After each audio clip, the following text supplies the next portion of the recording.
Mahal ko o mahal ako.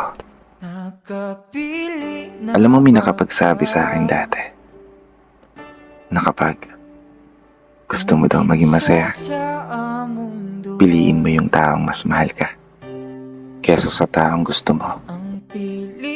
Well, tama rin naman. Pero paano nga ba didiktahan ng puso sa kung sinong dapat mahalin ito? O paano nga ba turuan ng puso sa kung sino dapat ang ginugusto nito? Madaling sabihin, pero mahirap gawin. Mahalin at magustuhan yung isang tao na hindi mo kayang mahalin. Kahit pa sabihin natin, mahal ka nito. Piliin mo yung taong gusto mo. Kasi alam mo, parte ng pagmamahal ang masaktan ka.